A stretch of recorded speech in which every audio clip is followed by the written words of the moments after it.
They see their people as a cost center, not a profit center. I see people as a profit center. You know, if your people aren't a profit center, then what is, right? I mean, you might have the best technology and you might have the best products, but if your colleagues aren't inspired to turn up at work every day and do and bring their best example of themselves and show up for the customer and really do the best they can for the business, then that's not going to result in a good outcome. You're listening to Inside Commerce, a weekly e-com strategy, technology and CX focused podcast hosted by experienced digital consultants and re-platform specialist James Gedd and Paul Rogers. Get insights into e-com strategy of leading brands, hear from industry thought leaders and leading tech vendors with practical advice to help you improve your online CX. This episode is sponsored by Shopify. I've got a highly experienced digital e-commerce customer experience expert with us today. So Martin Newman, who's the founder of the Customer First Group, is an NED, board advisor to brands, including Neve Jules. So warm welcome, Martin. How are you? I'm good. Thank you very much for that lovely introduction, James. I am in fine fettle. Excellent. So a lot of people on the podcast know you already and may have worked with you or come across the kind of like prolific amount of like content and advice you put out in the industry. But for those who don't know you, do you want to give a bit of a praise? Because what you do a lot of things. So it's kind of, I thought there's no point me trying to do something. You're the best man to describe who you are and what you do. I appreciate that. Yeah, well, I guess these days I have a bit of a portfolio career. For anyone that doesn't know me, my background, it's kind of split between being a retailer and being a service provider into the retail industry. I mean, I have done other things. I've worked in advertising agencies. I've spent a bit of time in the travel industry abroad, but most of my experience is retail focused and either as a retailer heading up home shopping for brands like Harrods, Burberry, Ted Baker, Pentland, and then flipping and going to the other side of the fence where I created a successful advisory business called Practicology, which we sold 7 years ago to an American company called Pattern, who are a great business that we partnered with. And today, as I say, I've got a bit of a portfolio career. So I think you described it quite well. I do a bit of non-exec work. Some of that is commercial. Some of that is not commercial, as in it's pro bono. So I chair the retail arm of the Scouts, which I do for love, not for money. I sit on the board of an amazing charity called In Kind Direct, of which King Charles, His Majesty King Charles III, to give him his full title, is our patron. And it's a great charity that really does an amazing amount of good for thousands of charities across the UK, because what we do is we actually take donated products from big brands like Unilever, GSK, Procter & Gamble, and others, and we donate them. So we don't donate them, sorry, we sell them at 10% of the retail price to the charity network. And what that does is it enables them, their budgets go further. So if you were trying to support people who have need for period products, right? So you'll have heard the term period poverty and hygiene poverty. These are real things that many people are living in the UK every day, sadly. And you're a charity and you want to help people out, you know, where would you go with your budget? You go to Tesco, you go to Sainsbury's, you go to Boots, you go to Aldi, and you buy these products, whereas now your money goes 10 times further because you can buy them from this charity. And all that finance does is cover our running costs basically, but we're like a middleman helping these big brands get their products into the hands of people that need them. You mentioned Neve Jules. I've been involved with them for over a year. Love working with them. It's a great business. It's traditionally it's an Indian owned jewelry group, but now with a big commercial arm in the UK and, you know, operating in retail stores and offices around the world now, doing really well. So working very closely with the CEO, founder, and leadership team there on various things. I do a lot of mystery shopping, so I still take myself off into retailers and other brands and other sectors. I bought cars from Toyota. I bought furniture from Sofology. I've bought perfume from the perfume shop and a whole host of others. And I basically look at where there's friction and where maybe there's reasons why customers aren't buying. I do that both offline and online. So yeah, I've got a bit of a mixed bag. I do a bit of ambassadorial work for the Fashion Retail Academy, other charities like Pennies and the Retail Trust, which I'm also very proud to support, and a few other things in between. But that's a bit of a snapshot. And in your spare time, well, of course, I forgot about writing books, didn't I? And I've got a new book coming out, which would be very rude of me not to mention. Not very good at plugging these things, but Yeah, I have a new book coming out called ROI Reimagined. So, and we'll talk a little bit about that, I think, as we go through this conversation. Yeah, I'm looking forward to it. There were multiple reasons for me wanting to get you on. For those of you who might not have might not be following Martin on LinkedIn, he posts a lot of really interesting retail stories about what large brands are doing in terms of innovation, how they're advancing customer experience, what is working. And that was one of we opened up this conversation again around that. And then I discovered about the book and the ROI bit. So we're going to get into both of those. And our title loosely today is Innovations in Omnichannel Customer Experience, how enterprise retailers are enhancing customer journeys and redefining customer loyalty. So that was my nice, concise. I'm not very good at concise, unfortunately. So let's get into this. Let's set the scene. Right? You've worked with some of the world's biggest brands. You've worked at running teams, and you've also worked consulting and advisory. In your view, how has the way businesses approach customer experience evolved in the last, I guess, recently in the last 3 to 5 years? Very good question. Opening gambit. I mean, look, excuse me. Everyone talks about being customer centric. So I think in a way, customer centricity is almost replaced omnichannel, as the kind of buzzword du jour. We've had omnichannel, digital transformation, and now customer centricity. It's not that it's new. I mean, it's as a term, it's been doing the rounds for a long time. But I still don't see too many businesses, I believe, really delivering that in the way that I would expect. And I think that's partly because as a definition, it's maybe not fully understood. I think people still see it as purely the experiential element rather than all the things the business maybe needs to do differently in order to deliver that and execute against it. And when you think about it, most businesses still operate in silos. We don't intend to do that, right? We don't set businesses up to have these silos, but we have departments. And what often happens is different departments in a business are being measured by what happens in their department, and they're part of the operation. They're not often all pointing or looking at a North Star that's guiding, the direction of travel of the whole business. And therefore, often you end up with teams that could be doing things that might be in conflict with other parts of the business or might also be disruptive to the customer without really realizing it. But it's because they're not being measured on that. Their KPIs and their objectives are not around customer centricity. So I think it does tend to fall down a bit there. But I mean, I also believe, though, that it is much more prominent in consideration now at the board table. And I'd be surprised if most boards are not certainly thinking about how they can improve it both now and in the future. What do Mattel, Victoria Beckham, Sennheiser, and Glossier all have in common? They power their businesses with Shopify. Shopify is the most innovative and scaled commerce platform on the planet. It also happens to have the best converting checkout on the planet. Shopify, powering the future of enterprise commerce. Find out more at shopify.com/enterprise. Yeah, I find the measurement bit I find really interesting because in a lot of businesses, and it's not just the large enterprise side of it, but the ownership of customer experience is fragmented, and you'll have customer service team, and the CS team might report into a different, whether it's C-suite or director, than the digital team, and their measures of success are different. So customer service will be about call handling, the response rate and time to resolve. Yep. Absolutely. But it's not then linked into maybe more retention-based metrics, and you start to see people behaving differently because they are targeted in very different outcomes. Absolutely. Well, I think it's a great example, and take customer service. I mean, the majority of customer service teams that I'm aware of around the country today are still largely being measured by, for example, call it productivity. It's not really efficiency, it's productivity. It's how many calls did you answer in a day? How many issues did you deal with in a day, rather than how many issues did you resolve successfully first time?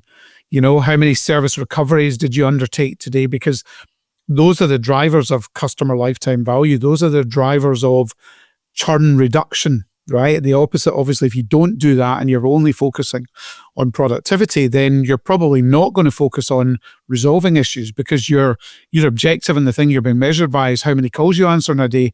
So you're actually going to be trying to get people off the phone, right, as quickly as possible and push them away. And of course, what happens when that happens, particularly when somebody's probably been hanging on for an hour waiting to talk to someone, is that they go straight onto social media, right? And they just shout, right? They're angry. And even if they don't do that, they share it with their work colleagues, they share it with their family and friends, or they share it with their work colleagues around the water cooler. And I can never understand why any brand would be happy with that, rather than doing the right thing, sorting it out, turning that customer from something transactional into feeling like they're a fan of the brand because of the way they've resolved the issue, and that person then becoming an advocate. It's just such an obvious thing to do, but I think and we'll maybe talk about it a bit more later, but I actually think that a lot of that is driven by this innate focus on what we call the cost to serve. And whilst I fully appreciate, as somebody who's run a business and run, fairly chunky teams in my time, obviously you have to manage costs, but unfortunately too often that comes, I think, at the cost, excuse the pun, of the customer's experience, because we end up making decisions that actually become detrimental to the customer and detrimental to our colleagues as well. Yeah, I think that's such a salient point about, if you see service as a cost, costs get cut, they don't get invested in. Yes, exactly. But if you flip that, because I had this conversation with lots of brands about returns, and returns, we both been in the industry quite a few years. We've seen the evolution of businesses where, like, returns has always been a policy, right? We've got to have it. It's a legal requirement. Yeah. Let's have a functional process, but it's not treated as a service. Therefore, people aren't thinking about the impact of the customer and measuring that impact on, like, retention metrics, like repeat purchase rate. Sure. But actually, when you flip this and go, well, do you know what? Customer service, the word's there, it's service. We need to think about what customers need, how we deliver that, and how we measure that those outcomes are being reached. I think it changes the dynamics of how people think about it. Yeah, totally agree. I totally agree. Well, I think, again, it's coming down to measurement, isn't it? And we focus obsessively on things like net promoter scores and CSAT. I mean, probably more net promoter score than CSAT, whereas CSAT, I think, is maybe a slightly closer reflection of how customers felt about the experience. I mean, NPS is fairly basic, obviously, in its methodology, which I guess is why it's been adopted so widely. But it, because ultimately you're really just asking whether somebody would be an advocate for you. Would you recommend us to someone else ultimately? But what I think what most businesses don't do is then drill into understanding why that is. If it's a yes, great. How do we make sure we do more of that for other people? And if it's a no, why is it a no? And how can we dig into understanding that better so we can make sure that more people are happier with the experience with us in the future? So, and again, I've talked about customer lifetime value. Very, very few businesses bother measuring that. I mean, the focus at the moment for most businesses is still, from what I can tell, way too much on acquisition, way too much on the here and now. And of course, you could argue, that is a necessity. You've still got to bring people in the door, and you've still got to make sure you've got relevant products to attract new customers. But I just still think we don't do nearly a good enough job of making sure the people we've done all the hard yards to convince you to buy from us. That's it. There's nothing else, there's no loyalty, there's no proper engagement program, there's no focus on service, because it's all about cost, and therefore we just end up making decisions that drive people away, that drive churn, and it infuriates me, because it's just so much more cost effective actually to do a good job of convincing people to keep coming back. It's more cost effective than it is to then keep going out and having to recruit new customers. But I guess part of that's also because excuse me, we can measure return on advertising spend, so we become obsessed about that as a KPI, but there's just not enough focus on lifetime value for me. Yeah, I find this really interesting because I think for brand-led businesses, rather than, I guess, like large businesses that are not trying to build a brand community, but they are selling products and they're scaling and growth.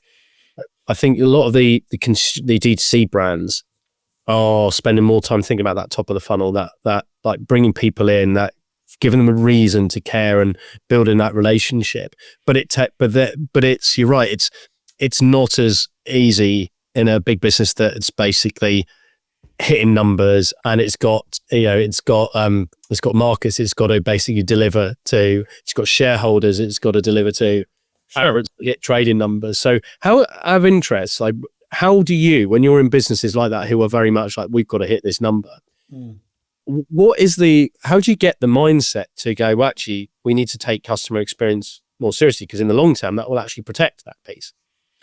Well, I'm trying to, my new book and this sort of framework of ROIs that I've created is my way of trying to drive change and transformation and get businesses focusing on the things that really matter, because for me, the things that businesses see as a soft measure, like culture, for example, or their own people, most businesses see their own people as a cost, not a benefit. They see them as a cost center. Maybe I'll reframe that. They see their people as a cost center, not a profit center. I see people as a profit center. If your people aren't a profit center, then what is, right? You might have the best technology and you might have the best products, but if your colleagues aren't inspired to turn up at work every day and do and bring their best, the best example of themselves and show up for the customer and really do the best they can for the business, then that's not going to result in a good outcome, somewhere down the line, if not immediately. So I think that, again, it comes back to this. So whilst what you said is absolutely right, businesses have to answer to shareholders. They have to, they have trading plans. They have to deliver. They have to have cash flow, right? They've got to sustain themselves, right? But you cannot do that at the expense of planning for the future. And you cannot do that at the expense of what I believe are the really important things, like people, like culture, like purpose, like mission, because if you don't get those things right, your people won't want to stay. At best, they'll probably just be surviving, not thriving. Your customers will not be the beneficiaries of the best possible customer service from colleagues in the business. And ultimately things will fall down. And, if you've got a toxic culture, or the culture isn't great in the business because you're not treating people well, then, likewise, that's going to turn up in the financial performance of the business. So I see culture actually as the operating model. I see it almost like the operating model for the business, because I think it becomes the driver for so many big decisions. And what I've tried to do with my ROIs, I've not tried to rewrite KPIs or just be a smart arse and come up with a whole load of new metrics for the sake of it. I just think that the things that we focus on in trading meetings, you've sat in these trading meetings. I've sat in thousands of them when I was back in the retail space as a retailer on a Monday, and you had more KPIs than you could shake a stick at. Average order values, units per transaction, conversion rates, repeat visits, unique visits, abandonment rates, blah, blah, blah, dwell time, you name it. But, when you ask the question, so what? You can't really answer that for most of these, because these are really just measures of what's happened. They're all backward facing. They don't tell you why it happened. So it's fine to have them as a reporting metric, but I don't really believe I genuinely don't believe they provide a predictor, or more importantly, help you understand what levers you need to be pulling. And that's really why I came up with the ROIs. So maybe if I just bring one or two of those out, if I can, if you don't mind, so I can maybe explain them a little bit. So I talked there about people.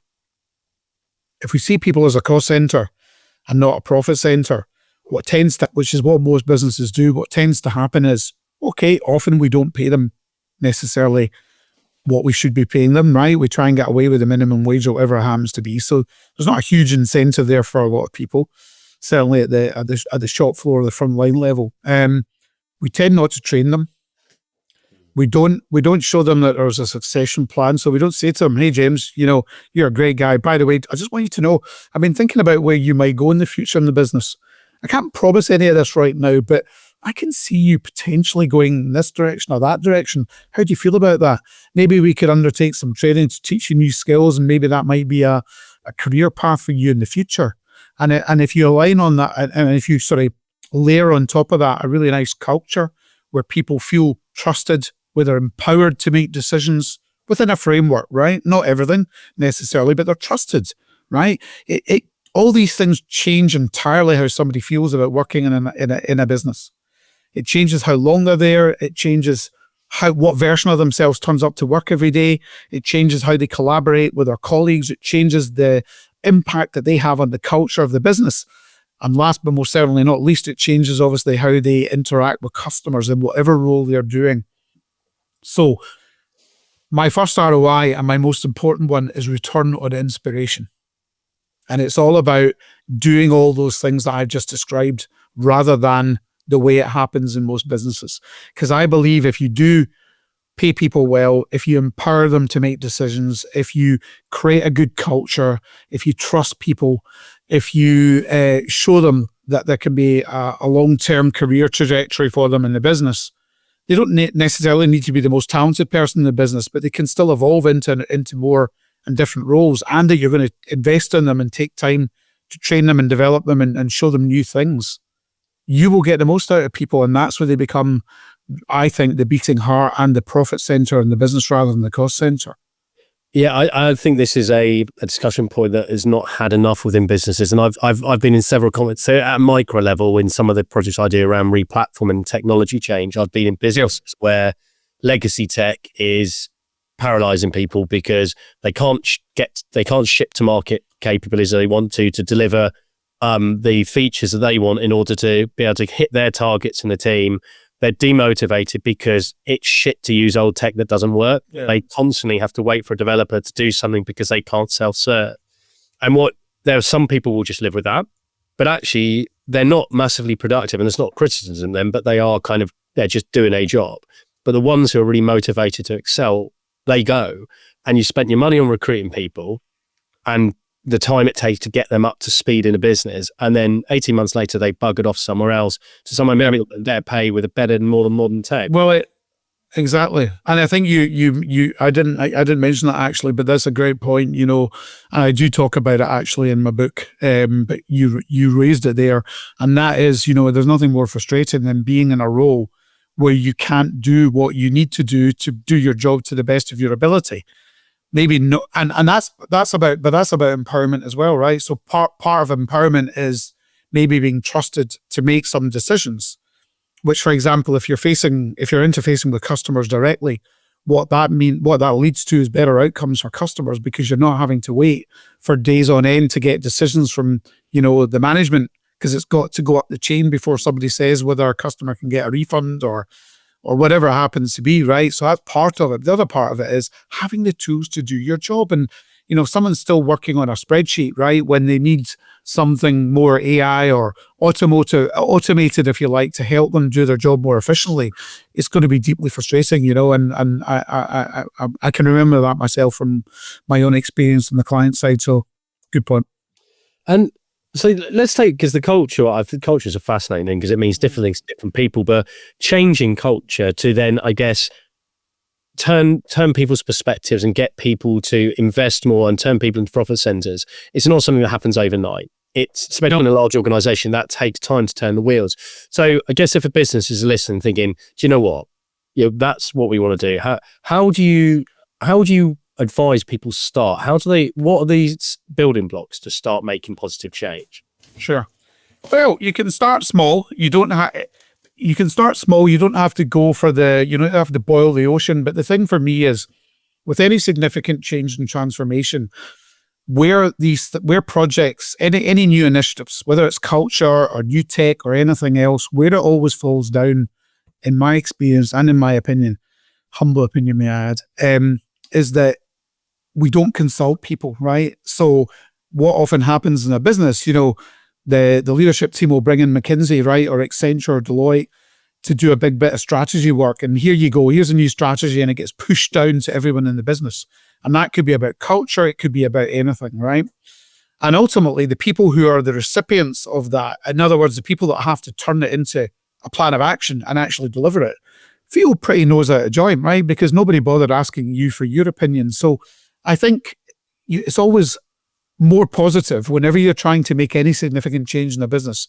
And this would very much apply to culture. In the first instance, if you actually talk to your colleagues, I would be conducting a survey. I would be actually sitting down with them, or probably do some one-to-one interviews, but I would also do a survey, and I would be very open and want to solicit very genuine, candid feedback from people about how they feel about working there. And I would ask them the right questions, not to, because the danger with research is you can take people down the path you want to get them to, right? the answer that you want. So you have to ask the right questions in an open enough way to de-risk it and obviously do it in a safe way that makes people feel they can respond openly and honestly. And once you've got that feedback, then I think you've got a pretty good idea of what's broken and what people would like to see. Now, that doesn't mean you need to follow every bit of feedback that you've been given, obviously. But I think it's a great starting point, because what that means is that when you define the new approach to culture and you communicate that and you then take people on the journey with you. They buy into it because they feel they've had a part to play in defining what the culture of the business needs to look like, how it needs to change, how it needs to improve, rather than the usual, which is nobody listens to me, nobody talks to me, nobody asks me my feedback or my advice. And so I just turn up at work every day and all I'm trying to do is survive from one paycheck to the next. And that's the reality for a lot of people and a lot of companies in this country, and that's not just people that are on the front line, that's at different levels throughout an organization. So for me, that's the starting point. And then I guess just to wrap up, on that point, culture, I always believe culture has to be top down and bottom up. And what I mean by that is if the board and the leadership team and the CEO and all the key players who are making a lot of the big decisions in the business, if they're not living and breathing this day in, day out, then you can bet your bottom dollar that nobody else is going to buy into it. So you can invest a lot of money in creating this new culture and, putting all these motivational quotes up around the building and everything. But if ultimately the leadership team behaves badly, it's not going to resonate well. I was doing a piece of work not that long ago for the perfume shop. And the one thing that struck me, it was actually mystery shopping, but the one thing that struck me when I went to their head office to present to the leadership team after I'd done the work, and it's the first time I'd been there, I walked in and Joe, the MD, and all the leaders were sitting amongst their colleagues. There's no kind of ivory towers. No one's sitting in an office, right? They're all sitting amongst their colleagues. Now, of course, from time to time, I'm sure they have to go into an office to have a confidential conversation about something, right? But I just loved that. And I thought, because for me, that's a great starting point, because then you get to hear so much of what's going on as a leader, but then also you take away the barriers, and you might be the person that still has to make a lot of the big decisions, right? But ultimately, people don't see you sitting in this ivory tower. You see them as one of them. And that really resonated with me. Yeah, I really like the point about listening and giving people a vehicle to voice their opinions. I've got an example from a few years back when I was agency side of how it's done, how when it's done poorly, it can really alienate people, and when it's driven from top down but without listening. And I remember this agency, it was, we all need to live this culture, and we've got to demonstrate the values. But there were 10 business principles and values put up on a poster in the wall, but there was no consultation. It was, these are your values. It's like, what? And it's you have to live them. But then the leadership team chose when they lived some of them and when they didn't. And it was just, it failed on such a incredible level, because everyone, when the leadership team were in a separate office up north and we were down south, and when nobody from that leadership team was in the office, people were just ripping the piss out of the values, and it became like satire basically in the office. Yeah, well, that's a great example. And that's because the people didn't feel like they'd had any input to it, so they didn't have any ownership. And I think we all know this, don't we? Any project, if you don't get people to buy in and give them a voice from the start, it's too late 6 months down the line to expect them to care. 100%. And it's not difficult, right? I used to do it, at Practicology, and what I did is we actually had suggestion boxes, and I wanted to anonymize it because I really wanted to capture, sounds a bit kind of old school, right? I didn't do it online anywhere, but because I felt that actually having something where people could literally just put a typed note in a box, they didn't have to sign it. So if it was something that was maybe a bit, sensitive, they could still be open about it without any fears of how the leadership or the management might take it. But I've always encouraged that. I always feel that you get so much more insight from people who it's like, what we call retail walking the floor, you get so much insight from being there and talking to your colleagues, seeing your customers as well and talking to them, but actually talking to the people that are serving people day in, day out, and how do they feel? What's getting in the way of stopping you doing your job to the best of your ability? What do you think of the last marketing campaign? How do you like the range this season? Do you think it's doing well, or have we got it right? There's just so much insight and feedback to be had from people that work in the business that are never given that opportunity. So we talk all the time about the voice of the customer, VOC. We also have to solicit the voice of the colleague. Yeah, I like that. That's a really, really good point. And see, I alluded to it earlier. You've worked either directly or indirectly with a lot of well-known brands. Yeah. Too many to mention in the podcast. Probably takes another 20 minutes to list all the businesses you work with. But so this concept of the ROIs are not about the investment. They're I guess broader cultural experience. Yeah. Can you share an example of like a business that you embrace this, who's reached some benefits from focusing on whether it's return on inclusion or return on inspiration? Well, I think you could look at a brand like Patagonia, for example. I've got this thing that when you transact and that's all you do, right? You have customers, but when you have something that's more emotive and you find a way of connecting with your customers, then they don't feel like customers. They actually feel like fans. And I think I'm pretty confident that if you interviewed 1,000 Patagonia customers around the world and said to them, do you see yourself as a customer or do you see yourself as a fan? How do you feel about this brand? The vast majority of them will say, I'm a fan. I love it. I love them. I love what they stand for. I love their ethics, and they're an activist-led brand. Often on the homepage of the website, you don't see, you might see them not selling products for outdoor clothing or whatever it happens to be, outdoor adventure. They're talking about the Gochin, the indigenous population of Alaska, who were having their homes and their environment ruined by companies drilling for oil and gas, So I think that's a great example of a business that, puts purpose at its very much of its heart, that resonates very much with its customers. Then you've got a brand, they are in America, but you've got a brand like Zappos, who I'm sure most people will have heard of, a footwear business that was sold to Amazon a number of years ago, set up and run for many years by the amazing Tony Hsieh, who sadly died in a tragic accident a few years ago, but fantastic business, and I'm sure a lot of people have heard this anecdote and this story, but essentially, and I might not get this completely right, but it's along these lines where new recruits are offered, I think it's something like $2,000 to basically resign within a week if they don't want to work there, right? And that's because they're looking for people who really want to go above and beyond. They're looking for people who are great collaborators who will add to the culture. They don't necessarily need to be a complete cultural fit, but they'll bring something that's additive to the culture, and that they're completely customer obsessed and customer centric in their mindset and everything they do. And this, when businesses do that and they do it well, it always trickles down to the bottom line. It drives the top line and it drives the bottom line. This incessant focus on cost to serve is, as you alluded to earlier, it is a short-term measure. It might be a short-term win, but it's a short-term measure.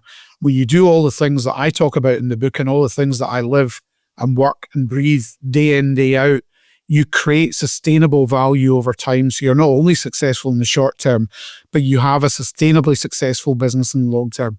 And that's what these companies do. And you tend to find that they don't go through the same cyclical peaks and troughs like other businesses do. They have much steadier growth, and they tend to perform really well year after year. Now, you'll find the odd example where that maybe doesn't happen, but in most cases, businesses that do these things are sustainably successful.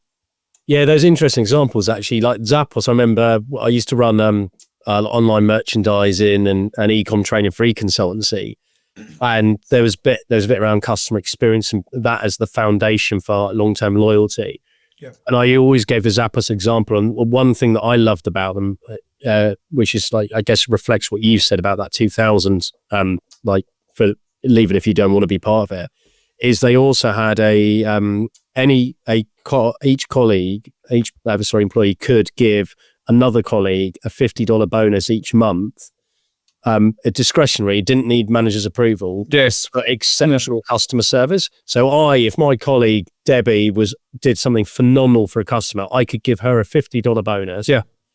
Just because of that. And that for me is we are paying people to be brilliant. And this comes back to a reward thing, is like, if you make people feel valued, if you give people the autonomy to act in a positive way, but there is also an incentive in there, and Christ, that's a powerful mechanism. I love that. I love that kind of recognition of your peers. I think it's very powerful. It's a great example. Yeah, exactly. And I love this that you brought up Patagonia. So that fan versus customer thing resonated with me massively, because I've only ever bought, I think, one thing from Patagonia. I'm a massive fan of them. I talk about them all the time. I'm not a really valuable customer to them in terms of revenue, but God damn it, have I promoted them massively, because I love an advocate, Paul. Yeah. And also the fact that the Bon Chouinard gave the company to a trust, which is there to protect the business from like corporate takeover. And they were the first company to put Earth as a shareholder, weren't they? So they've got like an environmental share, which I find lovely. And a lot of people probably go, that's bollocks, but actually that is living their values. No, I agree 100%. And that's why people, I'm sure, love working there. And that's why the fans who buy their products love buying from them, right? Because they identify, they have shared values, so it really has a huge impact. Let's talk about like customer experience evolution now. And so you alluded to like tech and digital transformation earlier, about AI. Excuse me. Everyone's obsessed with AI now, aren't they? But we can't ignore it, because it is changing the way business operate. How do you think like that digital transformation, the evolution of tech, is changing the way businesses think about customer experience? Well, again, I think at the moment, when I look at AI and the evolution, I mean, AI is at the heart of everything right now, let's be honest. I mean, when I look at what's happening with AI, I still feel like businesses are largely looking at it quite tactically. So there's a lot of test and learning going on, and that's fine, because that's, to some extent, the nature of AI. It's evolving, right, all the time and every minute of every day. But I'm not sure if businesses are necessarily looking at it in a strategic way, the way I would do. So for me, what I would do is I'd be looking at really the whole operating model, the value chain, whatever you want to call it, of the business, how we do business. And I would walk across all these different silos, different parts of the business. And I'd just apply probably 3 lenses to thinking about how we might use AI, and maybe 4 lenses. I'll be thinking about, obviously, is there an opportunity here to leverage AI to do a better job for our customers? To your point earlier, is there an opportunity to empower our colleagues to do their jobs more effectively? Is there an opportunity, which is aligned with that, to be more efficient? And is there an opportunity to, either drive, maybe both, drive more demand and sales and cut costs? And I don't see too many businesses doing that at the moment, but I would be applying that lens to every single thing that we do. And then I think what that will do is help us to then say, right, where are the priorities within all of that? And how does that set us up for success, not just in the short term, but also, more importantly, in the long term? So I think that's, for me, from a CX point of view, at the heart of it. I mean, we've been talking about, personalization and CRM. From what I can recall, 1999, I think, is the first year I heard the term CRM, and personalization was around a similar time, maybe a year or two later. You buy a lot of stuff online. I buy a lot of stuff online.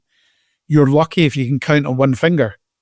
If you buy from 100 brands, the amount of times you really have a truly personalized experience, whether that's on the website, as in there. Now, to be fair, you might not always be aware of it going on, right? But if it's done well, you would be, right? Because you would know by the content and the products that were being served up to you that it recognized what you were interested in based on where you'd gone, or maybe some prior knowledge they had of you. And the same applies to email communication, right? The most basic form of of engagement marketing.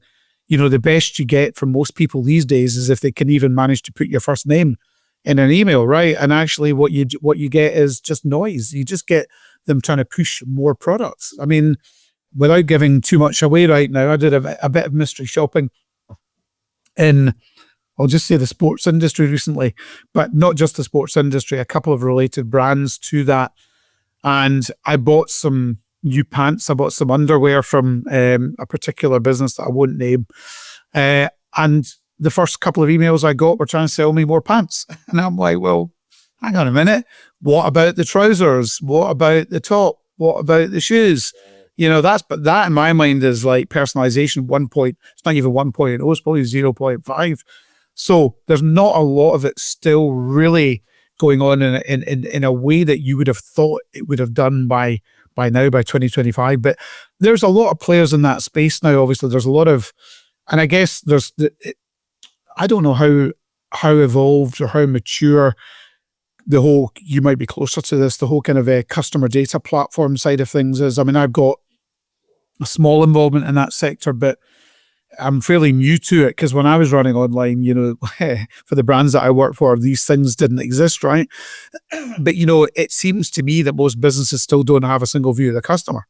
And if you don't have a single view of the customer, then you can't deliver a truly omni-channel experience. You can't communicate with them in a truly personalized way because you don't have that visibility of all the touch points and all the interactions that they've had with the brand in the first place. So hopefully these CDPs that are in the market will help businesses to orchestrate that more effectively, create that single view of the customer, and help brands to deliver content and experiences that are relevant to what they want to see and what they've done previously. Yeah, I think from what I see, the issue is a lack of joined up thinking in terms of what user journey people want to deliver personalization to people, because you're right, a lot of it is on a website, it will be an algorithm on an AI and ML tool, like a product discovery tool. Pick your tool, an Algolia, a Clayview, whichever one you're using, Ecommerce. And that's taking browsing, purchase history, and other data points again. Right, actually, you're more interested in the red rather than the green. So that's an element. But what's missing is, I know it's Martin. I know that Martin fits this kind of persona segment that I have. And actually, the style we need to communicate to Martin is it's playful or it's formal or whatever it is, and changing the tonality and the style and the type of content that is then displayed on key pages. That's where people are missing a beat because they're not thinking through the user intent. And the tech is there, and user intent tools like Found It, Made with Intent, that can give you the pure data to tell you. And then you've got other tools that can customize, whether it's content or product, and then can push out. And so the tech is there. I think it's more that joined up thinking across the user journey. Yeah, absolutely. Great question for you on this, because everything you're saying makes perfect sense. And I think a lot of people I know in the industry think exactly the same thing, but they are always coming up against. And I was having this conversation at the Vival's Pulse event this year with about 4 different senior heads of e-com as well. And they are constantly being pushed on numbers, and budgets are being tightened, and they want to get more focus on the CX. They know it's a long-term play and it's going to deliver better business continuity, but they're not getting listened to enough at the C-suite level. How do you, what was your advice? When you're working with business, how do you get people over that hurdle of, well, we've got to hit our trading numbers, to actually start seeing benefits and to plan materially for this? That's a great question. I think you need to talk. I mean, when you're talking to a board or you're talking to a senior leadership team, it's obviously always helpful when you can maybe elevate the conversation to something more strategic. And maybe the challenge is that some of these projects and some of these initiatives are seen tactically in the way that they're maybe described, but actually they're not, right? I mean, if you're looking at creating a single view of the customer, for example, right, then, you know, that's game changing potentially in terms of the impact on the business, right? Because all of a sudden you can do all the things that you couldn't do before, and building that relationship and turning somebody from being a customer into a fan. But if you just put it across as a project and you say, you know, I'm going to implement, I think there's a real opportunity to implement a customer data platform that's going to enable us to have a single customer view. There's always the risk that you're going to get at board level, you know, when money is tight, and businesses are trying to prioritize what they're having to invest in. So it's all about tying that again to something tangible that you can really see the value, right? And you can see why it's worth investing in and why it needs to be prioritized. And that's where these ROIs come in, because if you're looking at whether you're talking about joining your people together so that you operate in a more collaborative way, in a more seamless way, where you get everyone in the business heading down the same track, right? And pointing on the same objectives, right? It's obvious that's going to deliver a better return to the business, because you're going to be more efficient. You're going to work at pace. Collaboration is going to create better ideas, better thinking, yada, yada, yada, right? That's return on integration. Why wouldn't you want to integrate your teams? All of a sudden, you might see some initiatives slightly differently. If you're focusing on building customer lifetime value or engaging more with customers, you might think of return on involvement, right? If we're going to involve customers more in our business, in our brand, and bring them in a bit and make them feel closer to us and what we're trying to do, then again, it's not that much of a leap of faith to see there could be a really tangible benefit from doing that. So the KPIs that we normally look at don't disappear, but they sit underneath these ROIs. But all of a sudden, you've got this kind of strategic framework, which I think can galvanize and get every layer of the business behind what the business is trying to do and why it's trying to do it, because you can see the ROI, right? Whereas at a project level, you can't always see the ROI, if you know what I mean. And sometimes it's maybe just communicated a bit too tactically. And, I sometimes do work with, as you do, with tech companies. And sometimes I talk to them about how they're trying to engage with retailers. And the one thing I think I can always probably help them with a little bit is how to elevate that conversation. Because I say to them, you need to realize if you're in buy now, pay later, and you're talking to the digital director, right? Or you might be talking to the CEO, it doesn't matter. Buy now, pay later might only be one, the payments solutions might be one of 100 projects they're thinking about right now. So how do you elevate that to make them realize that it's of strategic importance? How do you make them realize that a customer data platform is of vital importance to that business in order to drive customer lifetime value, in order to maximize and really help to drive a much more sustainably commercially successful business, not just in the short term, but in the long term. And then I suppose just to sort of bottom out that conversation, one of the challenges that we have, which is always worth reflecting on, is that most people in business are being incentivized by what happens in the short term.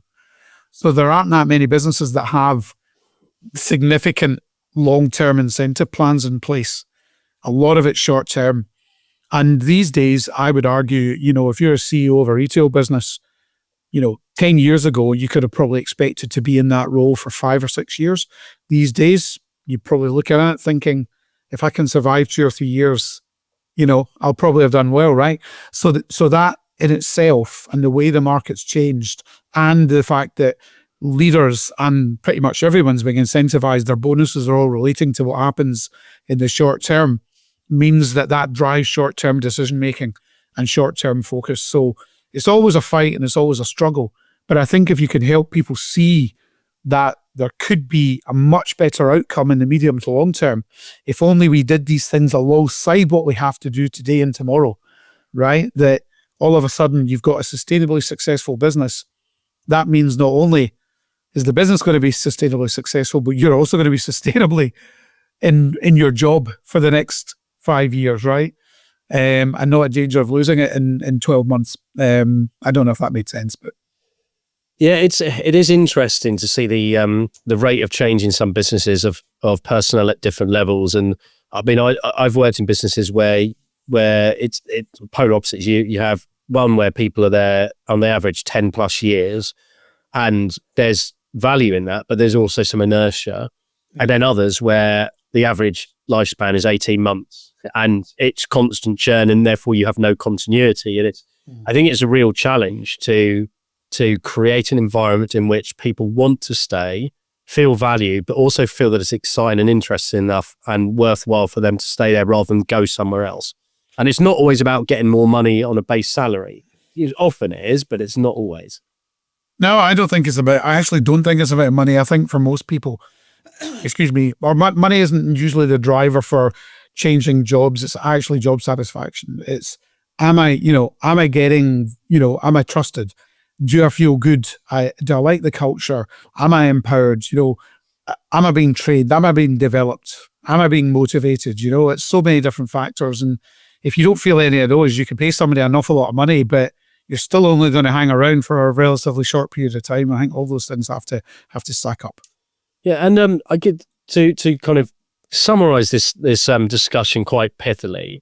The final question I've got is, if there's one mindset shift you'd like business leaders, heads of listening to adopt about customer experience and this your like focus on ROI, what would it be? What is that mindset change?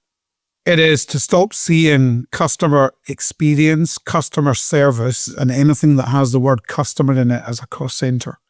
And aligned with that would be your people. Your people are a profit center, and customer experience ultimately is at the heart of driving a sustainably successful business. Because if you don't do that well, ultimately, all you're going to be doing is you're going to be like in a hamster wheel where you're continually pumping more and more money into AdWords and acquisition marketing because you don't do a good enough job of convincing customers to keep coming back. Why would you do that? It just doesn't make sense. Yeah, I think that's a nice summary. And what I find interesting is that the tech is there. If people achieve this, the ROI, the integration one, which you said, people working together towards North Stars, the tech is there to really help take away like the dullness from people. Sure. To make things. So, for example, you've got AI chatbots that can automate customer inquiries around where is my order? Absolutely. Can I count? And one customer of mine cut 50% of their customer service tickets overnight by introducing a chatbot. Customer service all of a sudden are not drowning. They're focusing on like rescuing real issues and proactive things with customers, and the satisfaction goes up. Then you have things like order editing technology exists to really help business achieve this now. Yeah, absolutely. And Martin, I've really enjoyed this. I could chat to you for hours. I've always been honest, because you're a very interesting person to talk to. I'm sure people listening will have loads of questions as well. If anyone wants to reach out, they want to find out more about this concept, the ROI, services you provide, how do they connect with you? Well, the link for the book will be live imminently on Amazon, so they'll find it there. There's also an audio version and a digital, as well as physical. martinnewman.co.uk is the website, and they can always email me at martin@martinnewman.co.uk or drop me a note on LinkedIn, whatever suits. Amazing. I really recommend following Martin on LinkedIn. He posts a lot of really interesting retail news, insights, innovation. So, Martin, always a pleasure. Thank you so much for coming on the podcast again. My pleasure. Thanks for having me, James. You're listening to the Inside Commerce podcast hosted by experienced consultants James Gerd and Paul Rogers. Inside Commerce is your fast track to digital knowledge, featuring interviews with leading e-commerce retailers, industry thought leaders, and the C-suite of key tech companies to explore the latest in digital strategy, customer experience, and tech. Discover what the latest trends really mean and get practical advice based on experience to help fine-tune your e-commerce strategy and tech stack. Follow us on LinkedIn and reach out to James or Paul if you'd like to discuss an e-commerce project. We hope you enjoy the latest episode.